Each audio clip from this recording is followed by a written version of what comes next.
I'm just gonna start off with this story because I want to get it over with and just have talk about some other uplifting or funny stories.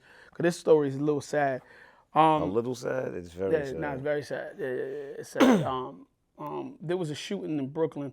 I don't know if anybody was familiar with it. It shootings all the time, but this one was like in your face on camera, and it was circling around social media so crazy this week.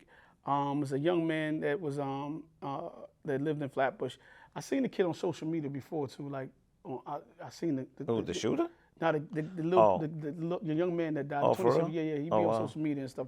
Passed his page before, and his father and his mother. His mother lived. The father died, and the son died. Right, stepson.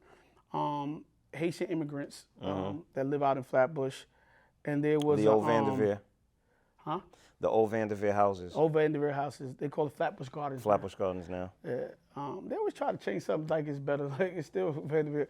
But yeah, I guess homeboy came upstairs. It was a noise complaint. They said that for months, since they had been moving there, it's been an ongoing thing between the neighbor and them. He's always complaining about noise, but they have young children, so. Yeah. So he came upstairs. He knocked on the door. From the video, it looked like he was getting into it with the wife.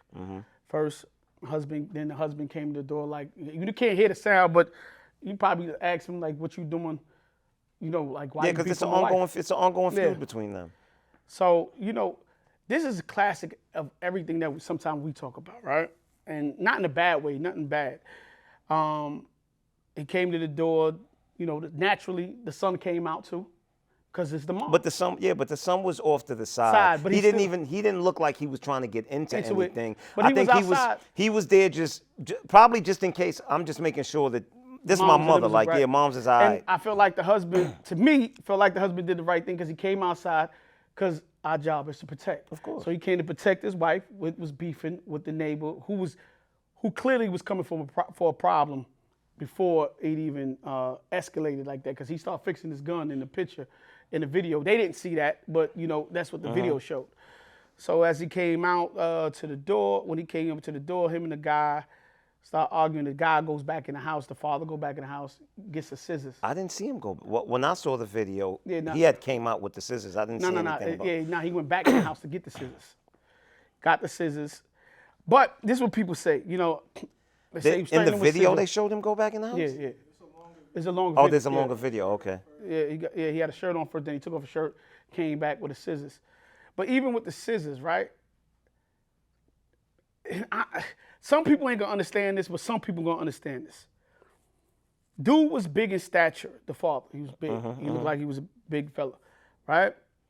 But when he came out, to me, this is my opinion, even when he had the scissors in his hand, my knife over there, when he had the scissors in his hand, he came out talking to the guy, but to me, he wasn't aggressive enough. He wasn't threatening. He wasn't threatening. He wasn't, nah. Even the way he held the scissors. He didn't hold the scissors like this. He held the scissors like from the middle of the top. You know what it seemed like? Look, I couldn't hear what they were saying. And once again, they said that this is an ongoing feud that's been going on for 4 months.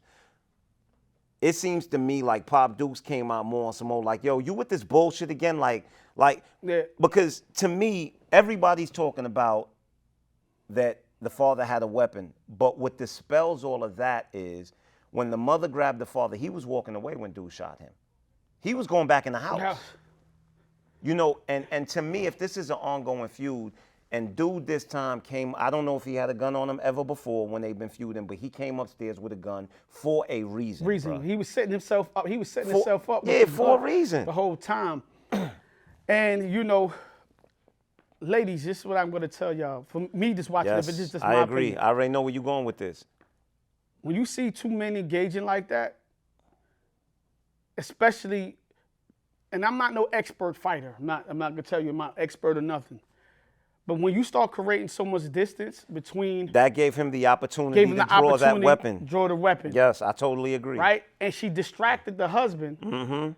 Because, and not like she meant it. I'm not saying that she meant to do none of this. No, nobody's saying that this is her fault. But what it did was it put the husband at a disadvantage because he was not in the close proximity to this man. I feel like he was having so much problems pulling out the gun when he first tried to pull it out. if the husband was facing him, he could have grabbed he him. could Not have saying it grabbed would have him. worked Not out the 'cause same it's- way. of course. But it would have. She distracted him. We don't know where it could have been. Could have been. How it could have happened. And then the son, when the shot ran off, he ran the wrong way. It looked like. I think he was just in shock, Shocked. bro. Because I don't even think he was running at dude. I think he was just trying to get out the way. Yeah. And he caught a bad one. Yeah, he gave it to the little boy, man. Well, he's a grown man, but 27, young man. He gave it to him, and then, he went back over to the father after he shot him, and then executed him. Like he went over him, stood over him, He put the kill shot. Yeah. And I'm gonna tell you this: I knew he had to be an officer or something like that because the way he held that weapon. Yeah. He didn't hold that weapon like no regular hood. I've been in shootouts, bro. And I'll be honest with you. He shot like you not saw only a professional. That, when the son was coming at him, he shot Exactly. so close range. He knew what Like he knew what he was doing, bro. He knew what he was doing. He definitely knew what he was doing with that gun, bro. Because every which way the son came at him, he moved out the way and he was just hitting him. Bam, bam, bam, bam, bam. Like, nah. You could tell like he knew what he was doing. He definitely knew what he was doing.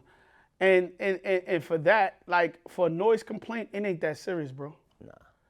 And they caught him and they said I think it's like death by suicide by cops because they said he was in a car standoff. But that's the crazy thing. And They said he had a knife. He ran towards them with the knife. With a knife. And they shot He him. he wanted them to kill him. He was a correction officer. He wasn't trying to go back to jail. All that. And which I thought was crazy because you took these two men life With the gun, but then you're gonna go at the cops with a knife. the knife, and then you ain't had nowhere. They found you in Coney Island, like Gravesend. Yeah, so you didn't have nowhere to go 2 days later. Like you didn't have no plan. Like you ruined your life. I think, but once again, I think that's the disadvantage with men getting emotional, and that's what I speak about all the time. And I think that's what occurred with him. I think he was emotional. He did something while he was moving on emotion without the benefit of intellect, and then after it occurred, his mind sobered up and he realized what he did.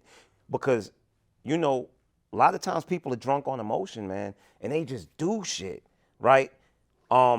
Without the benefit of really thinking it through. But then after it occurs, then that's when they get hit with the, oh my God, what did I do? And he took the elevator down. Yeah, he pressed the button and waited for the elevator. That's what made me think right there he was some mental health shit. I don't know about mental He's just health, angry bro. and his emotions. I think he's just angry and he's just in emotions, bro. We like to give these names and titles to things. I'm tired of giving name and title.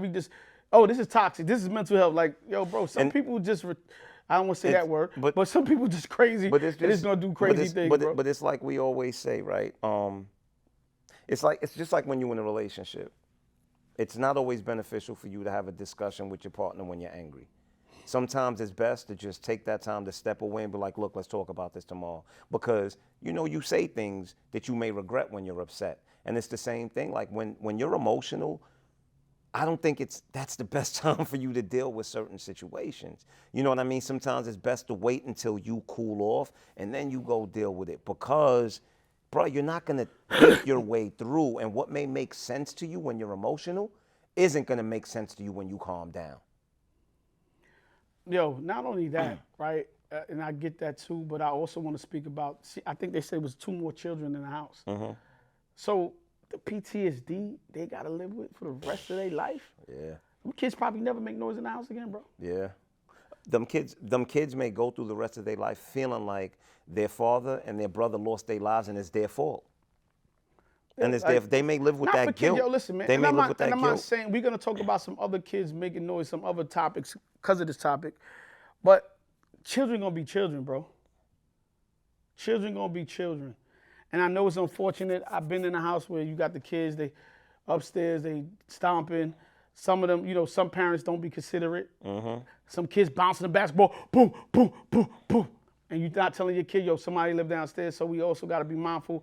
I don't know what that man was going through, but it wasn't enough to execute those 2 men like that. We do need to be considerate, but I don't think that because a parent is inconsiderate to the neighbor downstairs and their child is making noise, it merits them losing their life. And it's so funny because when I saw this on social media and I read a lot of the comments and a lot of people are using I'm not going to call it an excuse, but they're using the reasoning, oh, but the father came out with a knife, and once you pull out a weapon, I think that we're becoming too cavalier with people losing their lives, bro. Like, life these days doesn't mean anything. You know, it's so crazy because we sit here and we talk about the police, right? How a lot of times somebody may pull a knife out on the cops or a bat, and the cops choose to take their life because of that. And we're like, yo, that's overkill, right? Did you have to kill them? You could have disarmed them. Like, so with And this, he was so excellent with that gun. How his oh, gun he was, worked. bruh. He could have shot him in the leg. He could have shot him in the leg. Nigga did it, like, Exactly. he didn't have to go that far.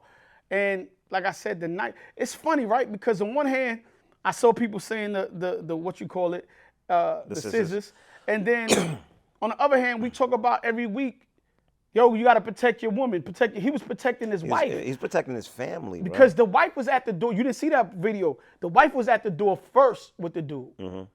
And then then the husband came to the door like, yo, what's up? Like, you know what I mean? Like, he going for his family, and it's enough. He probably tired of dude coming upstairs. Tired of dude coming upstairs like, yo, bruh, like, come on.